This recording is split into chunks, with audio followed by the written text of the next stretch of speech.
प्रेम से बोले उमापति महादेव की जय। आदि शक्ति मैया भवानी की जय। श्री गणेश भगवान की जय। उमापति महादेव की जय। हर हर महादेव, हर हर महादेव, हर हर महादेव। देखी भैया दीदी, शिव कथा हम लेके आइल बनी। एगो छोटा सा शिव कथा बा, बहुत सुंदर कथा बाटे। कैसे नाग बाबा बुढ़िया माई के अपन बेटा कैसे बना लेहली। बुढ़िया माई नाग बाबा के कैसे अपन बेटा बना लेहली। तो देखी भैया दीदी, कैसे नाग बाबा के बुढ़िया माई अपन बेटा बना लेहली या नाग बाबा कैसे बेटा बन गए। बहुत सुंदर कथा बा भैया दीदी, कथा के पूरा सुने। जितना गुरु भैया गुरु दीदी वीडियो के देख रहा बानी, सबका चरणों में प्रणाम करतनी। प्रणाम के स्वीकार करी। अपन प्यार दुलार हमेशा बनौला रहें भैया दीदी, अपन प्यार दुलार हमेशा बनौला रहें। कथा बहुत सुंदर बाटे। देखी महादेव बेटा नाग बाबा के बना लेली। बुढ़िया माई नाग बाबा के बेटा बना लेली कितना प्रेम से। देखी उनका नाम रहे मालती। मालती दीदी के दूगो बेटा रहे लो। दूगो बेटा रहे लो। दीदी के नाम रहे मालती। महादेव जी के बहुत साँचा भगत रहली। उ दीदी बहुत महादेव जी से नेह लगल रहली, भक्ति में डूबा रहली। शिव के गुरु मान लेली। साहब हरिंद्रानंद भैया नीलम दीदी के देख के ज्ञान सीख के बहुत बुद्धि भक्ति में सीख लेले रहली, भक्ति में आ गई रहली। तो देखी अब आई चली शिव के कथा के ओर चली। एगो दीदी के दूगो बेटा रहे लो। दूगो बेटा रहे लो। दुन बेटा बहुत होशियार रहे लो। बहुत अपना माई के जान मान करत रहे लो। बहुत होशियार रहे लो। दुनू एक से कल राम लक्ष्मण खानी रहे लो। दूगो बेटा रहे लो राम लक्ष्मण खानी। दुन बेटा के बुढ़िया माई पोस पाल के मालती दीदी सियान क देहली। जब उ सियान हो गए लो, पढ़ा लिखा के खूब बढ़िया से वो लोग के पोस पाल के तैयार क दहली। जब वो बड़ा हो गए लो तो कोई शिष्या दीदी कहे लागल, जे दीदी आ बाबू लोग सियान हो गइल बा, त बाबू लोग के शादी क दी। दूगो बहू आइलो, रउआ त भाग्यशाली बनी दीदी। दूगो बहू आइलो त रउआ का बना के भोजन ओजन कराइलो, खियाइलो। अब रउरा शादी क दी बाबू लोग के। कहली कि शादी क दी दुनू बाबू लोग के। दुनू बाबू लोग के शादी हो जाई त दूगो बहू आइलो, बड़ा सुख होई रउरा। कहली दीदी जे ठीक बा, शादी होई बाबू लोग के। कहीं कहीं बात चलाई लोगन, कहीं लड़की पसंद करी लोगन, तो शादी बाबू लोग के क दिया। हो गइल बालो तो शादी करिए दिया। रउआ लोगन के प्यार दुलार बन रही तो निमने से होई। तो देखी भैया दीदी, दोनों बाबू लोग के शादी भइल। बड़ा सुंदर से शादी हो गल। दोनों बाबू लोग के बारात गई। कन्या आइल लो दूगो। दोनों कन्या रहे लागल। बड़ा खुशी से कन्या रहे लागल। बुढ़िया माई के मालती दीदी के बहुत आदर भाव करे लो। बहुत सुंदर से उनकर सेवा करे लो। करत करत करत करत देखी कुछ दिन बीत गई। खूब खुशी से रहत रहत कुछ दिन बीत गई। जब कुछ दिन बीत गई तो देखी भैया दीदी, एक दिन के बात ह। दोनों दियादिन में, बड़ में आ छोट में बहुत झगड़ा होखे लागल। बहुत झगड़ा दोनों जानी करे लागल। झगड़ा करत करत वो लोग के मियाज ना थ के बुढ़िया माई हैरान हो गईली। जे के भाई का हो गई जे दोनों जानी से झगड़ा इतना होता। रोज झगड़ा, रोज झगड़ा, रोज झगड़ा। झगड़ा के मारे साफ व्याकुल हो गईली। इनका समझ ना आवे जे काहे झगड़वा करता लो। ए लोग के समझ नइखे जे दुइये जानी हमनी के बानी सन, त दुइये जानी मिलजुल के रहत रहनी हसन। अब कैसे झगड़ा होखे लागल हमरा समझ नइखे आवत। आई कुछ ना बोलस, ना बड़को से ना छोटको से कुछ ना बोलस। बड़को लड़कोर हो गईली। दूगो उनका बच्चा हो गईल, एगो लड़का एगो लड़की। आ छोट बहू के अभी कुछ ना भई रहे लो। अब देखी बड़ी समस्या हो गई। अब एक दिन अपना बेटा लोग के बुला के आ कहतारी जे बाबू तहनी के चल जा लोगन शहर कमाए। तहनी के शहर कमाए जा लोगन। बहू लोग के परिवार बढ़ल जाता। बड़ा कठिनाई होता। 2.5 कट्ठा खेत बा, 3 कट्ठा खेत बा, उससे साली होता तो घर में के खाना पीना के हो जाता, बाकी परिवार सामान के बहुत दिक्कत होता। तो बाबू लोगन तहनी के जा लोगन शहर कमा के आव लोगन, तब घर में सुख शांति रही। चाहे पैसा भेज दिह लोगन तब बहू लोग खुशी से रही। बड़ी दोनों जानी झगड़ा करता लो। हमरा झगड़ा सुन के अच्छा नहीं लागत, बहुत हमरा दुख बुझाता। जब झगड़ा करे लागता लो तो हम होने कहीं कहीं हम जाके अपन समय काटतानी। बेटा कहल अच्छा ठीक बा माई, हमनी के जातानी सौलो से दोनों जना पूछे, दोनों भाई आ हमनी के चल जाम सब बाहर चल जाम सन, पैसा कमा के भेजाम सन तो खुशी से रही लो। गई लो अपना पत्नी से पूछलो जे तहनी के झगड़ा काहे करतारू लोगन। ऊ दोष देश छोटको बड़को के झेंगा करतारी, बड़को कह छोटको से जे हेंगा करतारी। दोनों जना समझ गइलो जे हमार माई सही कहतारी। कहल लो दोनों भाई जे देख लोगन तहनी के रह लोगन लूर से, हमनी के रास्ता पेड़ा में के खाना पीना सरिया दिह लोगन सबेरे, हमनी के दोनों भाई बाहर चल जाम सन। देखी भैया दीदी दोनों भाई बाहर चल गइलो। दोनों भाई बाहर चल गइलो। 2 दिन ई लोग अच्छा से रहल आ फिर वही झगड़ा होखे लागल। फिर घर में झगड़ा होखे लागल दोनों जना पतोहलो में। अब तो सास मालती दीदी कहतारी जे दादा फिर काहे झगड़ा होता, हे महादेव, हे महादेव। तो बाबू लोग के बाहर भेज देनी, भल पैसा भेजल हलो, अब काहे झगड़ा होता, हे महादेव। महादेव के नाम धरत याद करत आ जातारी। दोनों जना के बीच में जाके खड़ा हो गईली आ कहतारी जे बहू देख लोगन, अब त बाबू बाहर चल गइलो, अब तहनी के काहे खातिर झगड़ा करतारू लोगन। तहनी के रोज झगड़ा करतारू लोगन। हमार बाबू अब त बाबू बाहर चल गइलो, पैसा कमा के भी भेज दहलो, तब काहे तहनी के झगड़ा करतारू लोगन। गांव नगर के लोग सुनता तो कितना हंसता, कितना शिकायत करता तहनी के रोज झगड़ा करतारू लोगन। आ हमरा समझे नहीं आवत कि काहे खातिर झगड़ा करतारू लोगन।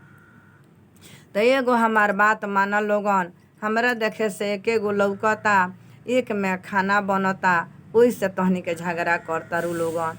तो तहनी के दोनों जानी अपन अपन किचन अलगे क द लोगन, अपन अपन किचन तहनी के अलगे क द लोगन, अपन अपन बनैह लोगन, अपन अपन खइह लोगन, निश्चिंत से रह लोगन, सुख शांति से रह लोगन। चुपा गइलो, दोनों जानी चल गइलो। बिहानी पर से अपन अपन खाना अलगे अलगे बनावे लागल लो, अलगे अलगे खाए के बनावे लागल लो। 2 दिन 4 दिन निमन से रहल लो, फिर वही तरह से झगड़ा। अब तो किचन बटा गई, बबुआ लो बाहर चल गई, तो अभी काहे खातिर इतना फिर झगड़ा करता लो, हे महादेव। अब तो समझ नहीं आवत, अब हम घर में ना रहें, ई झगड़ा करता लो। अब हम कहीं सरेह में चल जाएम, खेत के ओर जाएम आ उन्हें रहें। हम लोग से बतियावत बतियावत थाक गइल बानी। ये लोग के झगड़ा कच कच हट ओ रात नहीं खे, कहाँ के कलही घर में समा गइल बा कि इतना झगड़ा होता। अब जब ये लोग झगड़ा करे लागल, गईली चुप करौली। बड़ पतोह के कहतारी जे बहुआ तू पहले से आइल बाड़ू, तू समझदार बाड़ू, तू हमरा के जान मान कैले बाड़ू, घर के अपना लेले बाड़ू, तू चुपा जा, जाए दो। छोटको खानी बुरबक तू मत बना, तू ही चुपा जा, जाए दो। उनका से मत अझुरा, उ नया नचर बाड़ी, बाद में अइली है, उनका महल के जानकारी नहीं खे, तो तू ही चुपा जा। बड़ पतो कहतारी हाँ हाँ चल अइनी। छोटको ओर से दाही उठ के हमरा के चुप करावे, हमरा के समझावे चल अइनी। छोटको के थोड़े जाम समझावे, थोड़े चुप कराए, हमरा लगे चल अइनी समझावे। इतना दिन से के करत रहले, इतना दिन से हम अइनु करत वही ह, अपने मुँहे तो कहतानी जे तू ही घर अपनौले बाड़ू, अब काहे झगड़वा होता, पहले तो ना झगड़वा होत रहल। हमरा के चुप करावे चल अइनी, यहाँ से चुपचाप जाई, ना तो रौरे से झगड़ा होखे लागी। यहाँ से जाई रौरा, यहाँ से जाई रौरा, हट जाई। अब तो चुपा गईली, कहतरी दादा बहु खिसिया गइल बाड़ी। अब वहाँ से छोटको के लगे जातारी, छोटको के लगे जाके आ छोटको के समझाओ तारी, कहतारी जे बहुआ चुपा ना जा, तारा से जेठ सरदार बाड़ी, दूगो बातें बोल दिहन तो का हो जाई, चुपा जा, जा होने जा, अपना किचन में जा। इतना दिन से उहे नु करत रही ह। छोटको कहतारी जे हाँ हाँ करत रही है, वही से नु दाही उठ के चल अनी है उनका ओर से दाही उठ के चल अनी है हमरा के चुप करावे। ठीक बा, हट जाई यहाँ से, ना तो रौरे से झगड़ा होखे लागी, मत समझाई हमरा के गादानत बाद में आइल बानी तो केहू नहीं खे गादानत हमरा के। अब तो उनकर बात सुन के कहतारी जे महादेव अब तो यहाँ से हमरा जाए के पड़ी। वहाँ से का कैली मालती दीदी, कुफता के टेंशन से परेशान होके लोग के झगड़ा से हंसुआ ले लेहली आ टोकरी ले लेहली आ खेत के ओर चल देहली घास काटे। खेत के ओर चल दहली घास काटे, कहली जे जा तनी उन्हें साँझ ले रहे आ साँझ के हम आए। गईली घास काटे, खेत ओरी घास काट लेली, साँझ होखे वाला रहे। जब ओने से लौट तारी त एतना मोट के सांप छतर कढ़ले आ फोई फोई करत चल आवत रहलन। आवत तारन जब ई देख तारी तो कह तारी हे महादेव हम कौनो गलती नहीं कैले, हमरा भूल चूक के क्षमा करे, हमरा और मत आई, हमरा बड़ा डर लागता। भागे लगली आ उ नाग बाबा पाछे पाछे आवे लगलन।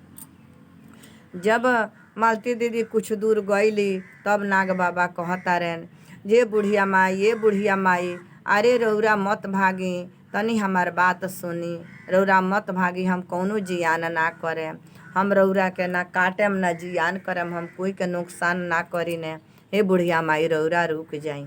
बात सुन के ताकतारी तारे ई तो नाग हउए आ आदमी खानी बोल तारे, ई कौन जोन्ही में कहउन हे महादेव, ई कौन राउर चमत्कार बा।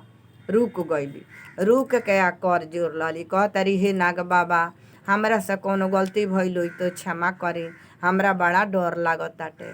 अते बुढ़िया माई हमरा से क्षमा नत मांग, हम तहार बेटा हई, हमरा बड़ी जोड़ के भूख लागल बा, भूख लगला के कारण बुझाता जे हमार प्राण निकल जाई, तू हमरा के तनी खाना के व्यवस्था कर।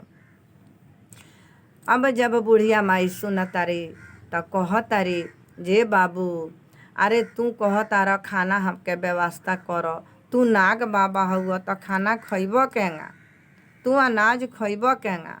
अते बुढ़िया माई हम अनाज ना खा पाए, हमरा के दूध के व्यवस्था कर दो, हम अब मर जाए से आ तो तू आदमी खानी बोला तार आ शरीर बा नाग बाबा के आ कहतार दूध के व्यवस्था करे के। आ तो हाँ ये बुढ़िया माई हम राजा के बेटा रहनी, शराब के कारण हम नाग बन गइल बानी, 21 बरस जहिया पुग जाई तहिया हम आदमी हो जाए, बुढ़िया माई हमरा के कुछ खियाव ना तो हम मर जाए। आ तो दूध पियब तो हाँ हमरा के दूध के कहीं से व्यवस्था कर दो, थोड़ा सा दूध हमरा के दे देबू तो हमार पेट भर जाई। कहली जे ठीक बा, एजा रुक हम जातानी। अइली आया के कहतारी बड़की के किचनवा में जाई कि छोटकी के किचनवा में जाई, कहतारी आज बड़कुए के किचन में जातानी, उनके में से दूध काढ़ के ले आए तब बिहने छोटको में से ले जाए। बड़को के किचन में गईली, किचन में जाके आ दूध ढार लेली, दूध ढार के आँचर में तोप लहली, आँचर में तोप के लेके नाग बाबा के लगे चल गईली, नाग बाबा के लेके चल गईली। नाग बाबा पी लेलन, कहलन हे बुढ़िया माई हमरा के आशीर्वाद दो जे हम 21 बरस ग्रह काट के हम इंसान बन जाई, फिर हमरा के बिहने लेके चल हम यही जाए आए। चल गईलन बुढ़िया माई, चल अइली। फिर बिहानी पहरी लो झगड़ा करे लागल, फिर बिहानी पर कहतारी जे अबर छोटको के किचन में से ले जाए। फिर बिहानी पर छोटको के किचन में गईली आ जाके दूध ढार लहली, दूध ढार के आँचर से तोप लहली आ तोप के दूध लेके नाग बाबा के ओर चल गईली। यही करत करत 3 दिन दूध लेके गईली। जब 3 दिन दूध लेके गईली तब नाग बाबा के पी के चल गईलन। अब चौथिया दिन झगड़ा लागल घर में।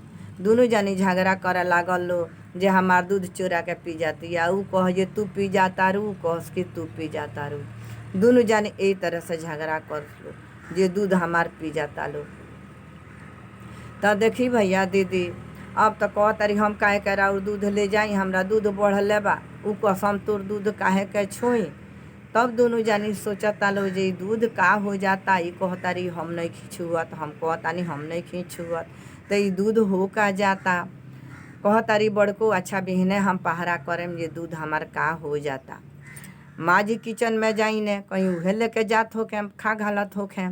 बिहानी पर खाना पीना बना लेली, खाना पीना बना के अपना किचन में डिब्बी लाग गईली। डिब्बी लाग गईली, ढुक्का ला के देखे लगली। अब तो बुढ़िया माई के टाइम भई रहे मालती दीदी के दूध लेके जाए के।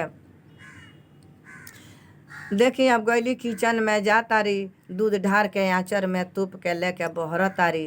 तले तो बहू देख लहली, बहू देख लेली, कहतारी अच्छा तब नु बुढ़ियो दूधवा लेके जाता रही, हमनी के रोज दोनों गोड़ी झगड़ा करतानी स दूध खाती और हमनी के समझावे आवतारी। अब बुढ़िया माई गईली, दूध दे देली। दूध दे के जब शाम के पहर घरे आवतारी घास लेके, तब बुढ़ियो जैसे दुआरी पर अइली तैसे बहू बैठल रहली डंटा लेके। कहतारी जे खबरदार घर में घुसलू त तू दूध चोरा के ले जाता रू पिए, दूध चोरा के तू पिय तारू, हमनी के झगड़ा फरियाव तारू। कहलो जे हे कहतारी जे बहू अरे हम नहीं दूध पियत, एगो नाग बाबा बाड़न आदमी खानी बोलत तारन आ हमरा से दूध मंगल हन, हम उनके खातिर ले जातानी, हम नहीं दूध पियत, हम काहे के दूध पिए जाई, तो ई दूध ले जाई ने उनके के देवे खातिर। हम कहतारी जे तू झूठ बोलत तारू, जे तू झूठ बोला तारू हम कैसे मानी, जी दूध तू ले जातारू नाग बाबा के देवे, हम कैसे मानी। अब हमरा घर में तू समय जान। देखी कहतारी जे हमरा घर में तू समय जान, बार बार कहे लगली जे हमरा घर में तू समय जान, हमरा घर में तू समात मत होई। अब रोए लगली, रोवत रोवत रोवत रोवत कहतारी जब जा तनी हम नाग बाबा के कह के आवे जे हे नाग बाबा अब हम दूध लेके हम ना आए, हम जातानी कह के आवे।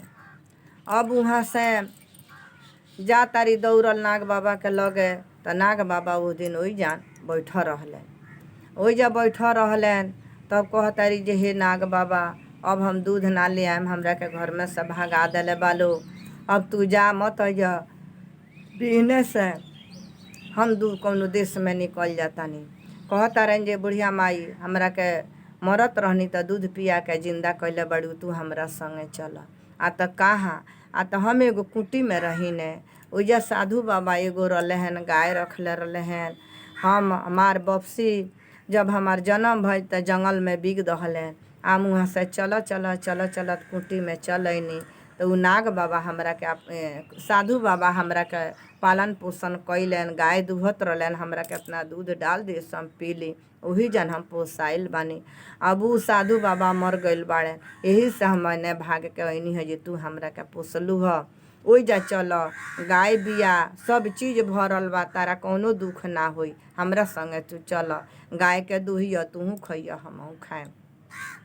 वहाँ से बुढ़िया माई चल पड़ली संगे संगे संगे संगे नाग बाबा के संगे संगे चल गईली। नाग बाबा के संगे जब जा तारी तो देख तारी ओइजा सब चीज भरल बा, कौनो चीज के कमी नहीं है, सारी चीज ओइजन भरल बा, ओइजन भरल बा। गाय माता के दुहली, दूध ढार के इनका के पिया देली, ओइजा रहे लगली। अनेको प्रकार के दाल चाउर तेल मसाला साग सब्जी सारी उनमें भंडार भरल रहे। एक दिन नाग बाबा चलत चलत केनहू चल गईलन, बस लौट के आवत रहलन घूम के, तले इनका देह पर हेतना मोट के दाढ़ी ऊपर से टूट के गिर गई। अब इनकर शरीर दबा गई रहे, ये आवस तक के आवस मठिया में। अब देखी अब बुढ़िया माई जोहत जोहत जोहत जोहत कहतारी जे हे मह जात रहन, यही मह आवत रहन, आज का हो जे ना अइलन, हम जातानी खोजे। बुढ़िया माई के निमन ना लागे, खोजत खोजत जातारी, तले वही इतना मोट के दाढ़ी से उ दबा गई रहलन। जब दबा गई रहलन त घींचत घींचत दाढ़ी के हटा दहली। दाढ़ी के हटा दहली। अब इनका शरीर पर चोट लागे रही, चले ना सकत। कहतारी जे बाबू चलो मठिया में। कहतारन जे बुढ़िया माई हमरा से चलल नइखे जाइल जात, बुझात अब हमार प्राण छूट जाई। आ तो चलो बाबू हम दवा जानतानी, हम हो जान तारे के दवाई करेम, तू निमन हो जइबा, चल। कहतारन जे हमरा से माई हो चलल नइखे जाइल जात, अब हम मर जा। कहते कहते वही जान आदमी हो गई। उनकर 21 बरस हो गई रहे, वही जान कुंवर हो गई। अब तो देखली बड़ा खुश भैली, भर पंजा के धो लेली। कहतारी बाबू तारे 21 बरस हो गई। तो हाँ बुढ़िया माई हो गई। आ तब चल मठिया में ना जाइल जाई, तू कहले बड़ा राजा के बेटा हई तो चल वो राज में चल। आ त ना बुढ़िया माई ओइजा ना जाइल जाई, ना जाइल जाई। हमार बाप ना हुअन कसाई हुअन, हमरा के जन्म तही जंगल में बिगवा दहलन। बुढ़िया माई कहतारी जे देखो बाबू कौनो कारण होई, पहले चल तो ओकर राज जानल जाओ जे कौना कारण से उ बिगवा दहलन। बुढ़िया माई समझा बुझा के ले गईली वो राज में, ले गईली वो राज में बोला के। वो राज में गइलो तो सारा राज सुनसान लागे, कोई के चेहरा पर हंसी ना रहे, मुस्कान ना रहे। पूछत लो जे काहे एंगा भइल बा, ना देखल गइल लोग के। पूछत लो जे एक आदमी से जे काहे इतना सारा राज सुनसान लागता, का एमे दिक्कत भइल बा, कौन परेशानी भइल बा। ते एगो पुरनिया भैया दीदी रहे लो, पति पत्नी बैठा रहे लो। कहता लो जे बुढ़िया माई का बतावल जा, ए देश के हमनी के गांव के राजा रानी के बहुत भारी बीमारी हो गइल बा, एगो बाल बच्चा नइखे, एगो बेटा भइलन मुअल। आ तबे से वो राजा रानी के पैर से चलल ना जाइल जाला, बड़ी हमनी के देखभाल करत रहलो, बड़ा दुख में उबालो। 21 बरस हो गइल लोग के एक दर पर घिरी काटत। इहे दुख देख के हमनी के सब कोई के परेशानी बढ़ल बा। अब तब बेटवा नाग बाबा ताकस बुढ़िया माई और, बुढ़िया माई ताकस नाग बाबा और। ये बबुआ हउन। बुढ़िया माई कहतारी जे ठीक है बाबू कहत रहले हैं। गइलो राज में, राज दरबार के द्वार पर गइलो तो जे राजा रानी से हमरा भेंट करे के बा तनी। मंत्री लोग बुला के ले गइल रानी के लगे, राजा के लगे। तो बुढ़िया माई कहतारी राजा रानी से जे राजा साहेब हई राउर बेटा हउए, आ तो ना हम कैसे मानी बेटा हउए। आ तो ए महारानी हई राउर बेटा हउए, नाग हउए, राउर बेटा हउए। कहतारन जे हम यही देश के हई, तो हम बोला के ले अनी हाँ। आ तो केहू आइए कही हमार बेटा हुए तो हम बेटा मान ले, राजपाट दे दे ना। हमार तो बेटा मुँहले भइलन आ बिगा गइलन, तब से हमरा आज ले एगो बाले बच्चा ना भइल, हम कैसे मानी जी हमार बेटा हउए। तब उ कहतारन नाग बाबा जी पापा जी रउआ झूठ बोलतानी, हम इंसान जन्म रहनी, हम नागे रूप में जन्म रहनी, रउआ जंगल में बिगवा दहनी, हमरा के कौना कारण से बिगवा दहनी, आज झूठ बोलतानी रउआ। सही सही बोली, हम नाग रूप में जन्म रहनी, रउआ जंगल में हमरा के बिगवा दहनी। काहे बिगवा दहनी, हमरा शराप लाग रहे जे 21 बरस जा तू रानी के गर्भ से नाग रूप में जन्मब, आ 21 बरस तू नाग रूप में रहब, जइया 21 पुग जाई तहिया तू राजकुंवर बनब। तो रउरा बिगवा दहनी हमरा के। तब राजा चुप हो गइलन।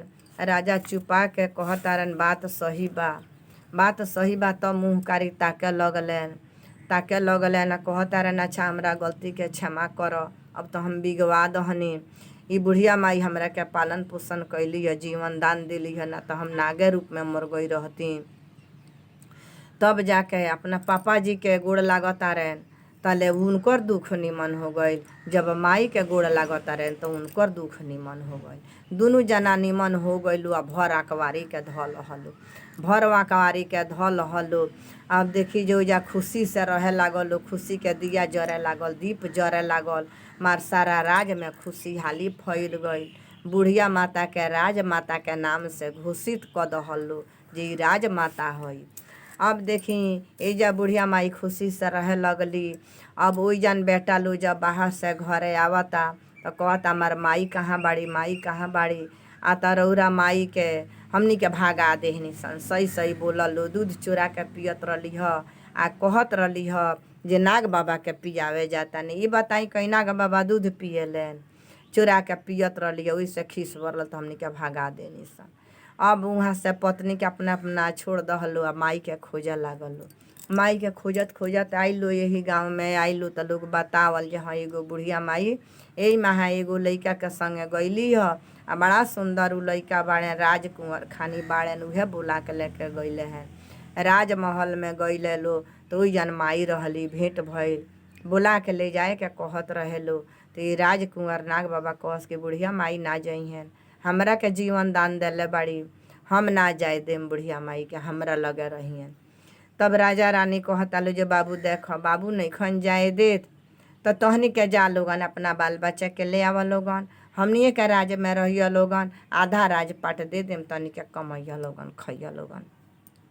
अब गइलो तो अपना अपना पतोह के बोला, बहू के बोला के ले आइलो, अपना अपना पत्नी के बाल बच्चा के ले आइलो बोला के। जब ले आवता लो बोला के तो अपना सासू माँ के गोड़ पर गिर गइलो, दुनू जानी माफ़ी मांगलो जे हे अम्मा जी हमरा गलती के माफ़ करी, रौरा के भगा देहनी सन। आ तो कौनो गलती नहीं खे लिखल रही राज दरबार में रहे के। अब जा लोगन तहनी के अपन रह लोगन, हंसी खुशी से झगड़ा मत करिए लोगन। आ तो हमनी को आशीर्वाद दी जो हमनियों के शिव के गुरु मान ली सन, शिव गुरु बहुत महान बानी, रौरा के दया देहनी, हमनियों को आशीर्वाद दी महादेव, हमनियों के गुरु मानतानी। सो दिन से इहो लो दुनू जानी शिव के गुरु मान रहल लो। तो देखी भैया दीदी यही से कहल जाला जे केहू के दुख ना देवे के, केहू के हाव से अन्याय ना कहे के। जैसे वो लोग का परिवार मिल गई, दुख दूर हो गई, सारा खुशियाँ से झोली भर गई। जे भैया दीदी कथा के पूरा सुने, महादेव गुरु से हम दया मांगतानी, महादेव गुरु वो भैया दीदी के झोली रौरा खुशियाँ से भर दे, अन्न धन से भर दे। भैया दीदी कथा होखे आ चाहे भजन होखे, अधूरा ना सुनल जाला, पूरा सुनल जाला। सभी भैया दीदी खातिर हम महादेव से विनती करतानी, महादेव सबका के कल्याण करे। आ कथा अच्छा लागे तो कमेंट बॉक्स में अपन नाम जरूर भी लिख के भेजें, लाइक सब्सक्राइब शेयर भी करें। प्रेम से बोले उमापति महादेव की जय, हर हर महादेव।